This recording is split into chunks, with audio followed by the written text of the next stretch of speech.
Hey there friends, Frugal Green Girl again, and thanks for joining me. And today I want to share with you my recipe for how to make a whipped body butter. Whipped body butter is very similar to a lotion, except the lotion recipes that I've had before are oil and water and then an emulsifier, like emulsifying wax, that forces the two to mix together. Well, this whipped body butter uses all oil, no water, and no emulsifier, so you can use it like a lotion. However, as you can imagine, it is a bit heavier duty of a lotion than the lotions that I've done before.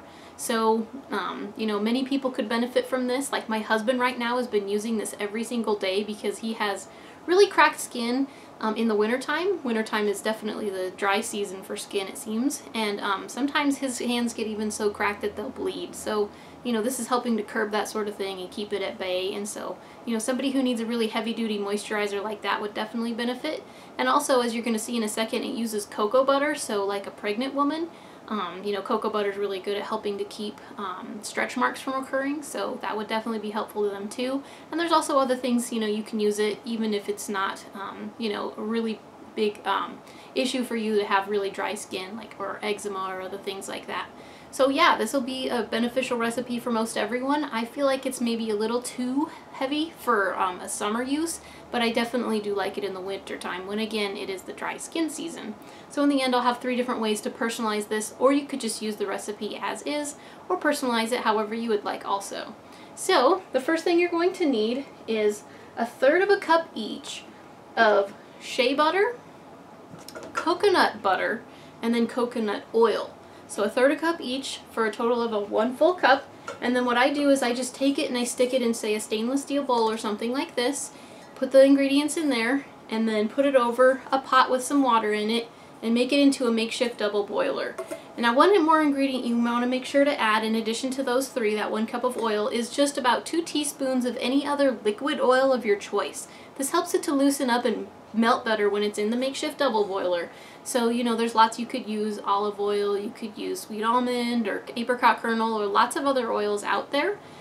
So yeah, the 2 teaspoons of that is going to help make this loosen up. So if you would like some more suggestions on different types of oils you could use for this recipe, I came out with a video a while back about what oils are, you know, good for personal products, and they all have their own little, you know, perks and things. So it can definitely be made inexpensively if you want to just use something you have in your cupboard already, or you could make it more personalized if you would prefer. So yeah, now that you have all those in there and it's all in your makeshift double boiler, you put it over like a medium heat and then just stir this, you know, pretty constantly until it melts, which is usually pretty quickly. And then just take it out of the makeshift double boiler, of course, and then put this bowl inside your fridge for about an hour until it all becomes solidified again. So at this point, it's going to be a big hard block. It's going to be sort of difficult to use in that state. So what I like to do is just take a mixer. You know, you can use any type of mixer you want, hand or stand, whatever you have, and then you just beat it up. At first it kind of gets stuck in the beaters a little bit, but then after a few, it comes loose again, and then it makes it all smooth and velvety. It's not like if you were making a homemade, like whipped cream, in that it adds a lot of volume and becomes super light and fluffy. What this recipe does instead is it just becomes more like loose and more velvety and smooth. Much easier to use than in that big firm block. So yeah, at this point you can use it just like it is. It has a nice scent that's sort of similar to, say, chocolate because of the coconut and the cocoa butter and things like that, the shea butter. So it does have a nice scent as it is, or you could personalize it the way you want to. So you could add whatever type of essential oil you would like, you know, for a total of 10 drops to make this customizable if you would prefer. Or I have a couple of suggestions for you. The first one would be like a calming or a stress relief in case you have a high stress job and you need something that's a little bit calming. What I would add would be 4 drops of orange essential oil, either wild orange or sweet orange, whatever you prefer, whatever you have, and then 6 drops of Ylang Ylang. This is one of my favorites. I really enjoy this recipe. It really does help make it nice and calming. And then the second suggestion I have would be to help make this an invigorating or uplifting type lotion. Something that might, you know, with a scent might help you with mental clarity and focus, and even helping, you know, your energy levels and things like that.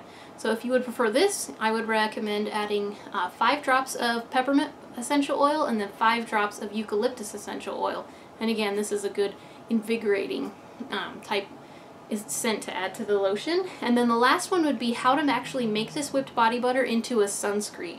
So going back to the original recipe I told you about, where there was the coconut oil, the coconut butter, and then the shea butter, and then there was the 2 teaspoons of oil to add.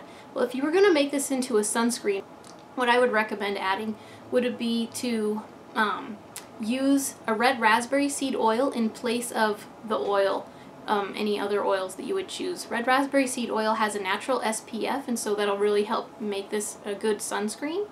And so, yeah, that would be the first change that I would make to the original recipe. And then at the point where it's already all whipped and everything, what I would do is add 2 tablespoons of zinc oxide and 2 tablespoons of aloe vera concentrate. So you whip those into the recipe also, and then of course as the scent, if you would prefer, you could add 10 drops of lavender essential oil, and that helps to add SPF to it also. So the red raspberry seed, the zinc oxide, and the lavender will all help make this have a nice SPF to it, so you could make this whipped body butter into a sunscreen. So yeah, there's a lot that you could do with it. It's very versatile. It can really work well for a lot of people.